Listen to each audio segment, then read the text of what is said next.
Well, Victoria has re-elected the Daniel Andrews government in an absolute whitewash. Or should that be redwash? We'll be getting the very latest from our Melbourne bureau chief who spent last night with the Labor camp shortly. I'll also be speaking to the reporter who broke the story about the lead poisoning risk that could be lurking in your household. A very important report. That's all coming up in the program. But first, our top story. Victorian Premier Daniel Andrews has declared Victoria the most progressive state in the nation, hailing a stunning victory as Labor looks set to win at least 60 seats in the 88-seat parliament. Let's go live now to Sky News Melbourne Bureau Chief Aaron Young. And Aaron, you've had a big night last night with the Labor camp. No one had predicted a swing this big for the government.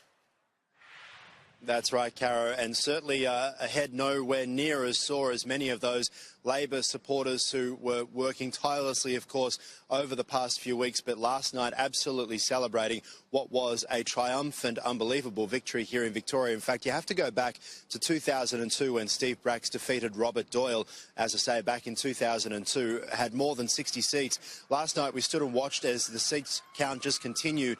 Interestingly, many of them came from prized blue ribbon Liberal seats in Melbourne's east. Almost unbelievable. We have heard that so much polling. The Victorian Liberals continue to tell us that their polling suggested that it was much tighter out there than what the published polls predicted. But even the published polls got it wrong. This was a far greater victory for Labor than even they had actually predicted. I'll talk about some of the electorates in Melbourne's east that are now up for grabs. We're talking about Bass, Burwood, Ringwood, even Caulfield, Mount Waverley, Hawthorn, which used to be Victorian Premier Ted Baillieu's seat. Before him, it was also Jeff Kennett's seat. John Pasuto, who's a shadow Attorney General, the member for Hawthorn, watched on television last night as it appeared that he lost his seat. He still believes that, well, he says it may be too hard for him to come back from, but he's still remaining hopeful. Then there's Brighton, an incredible story about a 19-year-old Labor candidate who was just going to be on one of the booths in nearby Bentley 2 months ago, decided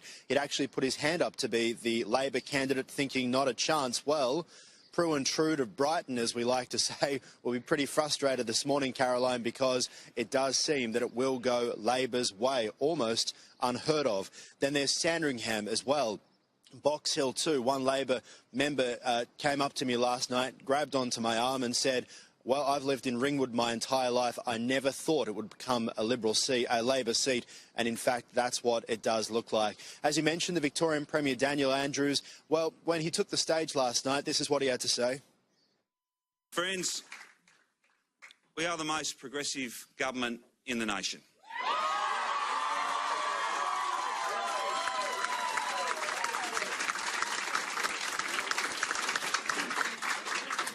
We are the most progressive state in the nation.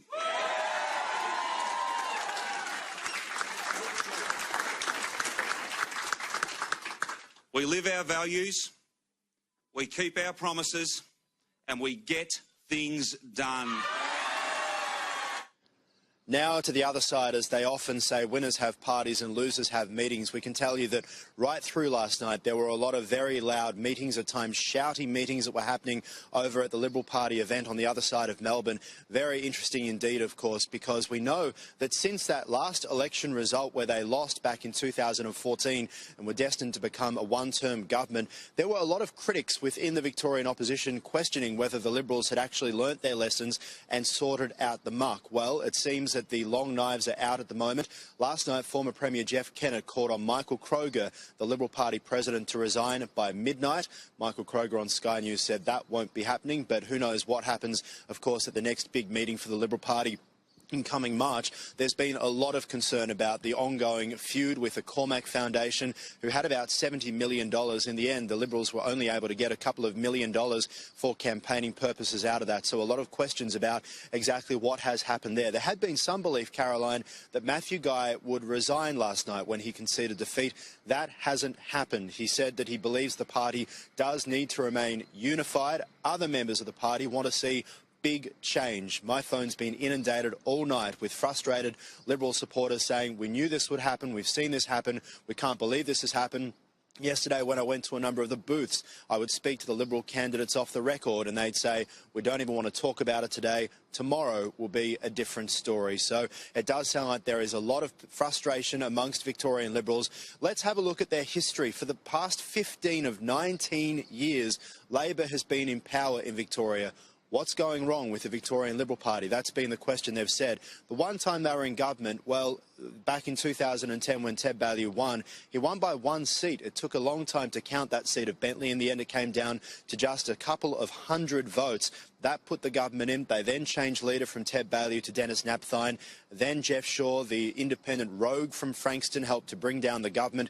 There was a 2014 budget that was brought down by Joe Hockey in the lead up to the Victorian election that many Victorian Liberals then blamed later on for being part of the problem here. Certainly many Liberals today also looking to the instability that's been happening in Canberra over recent years, particularly the leadership change to Scott Morrison from Malcolm Turnbull. Interestingly, we are expected to hear from Greg Hunt some point today on behalf of the federal government, Mr Hunt being seen as one of those people who helped to change leaders a few months ago as well. But Matthew Guy last night, gracious in defeat. Here's what he had to say.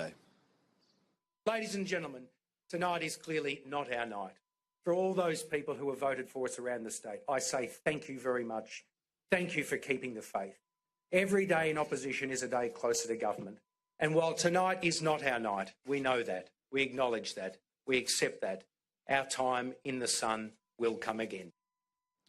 And Daniel Andrews paid tribute last night to Matthew Guy. Mr Andrews also paid tribute to his late father, Bob, who died a few years ago in 2016 but lived long enough to see his son become Premier. Daniel Andrews now in fact becomes one of Victorian Labor's most successful leaders. We have to go back to the success of Steve Bracks, of course, for anyone who can beat him, and certainly many in Labor looking towards Daniel Andrews now as the golden boy, as he says, the most progressive government in the most progressive state, and now many questions for the Liberals to answer. Caroline?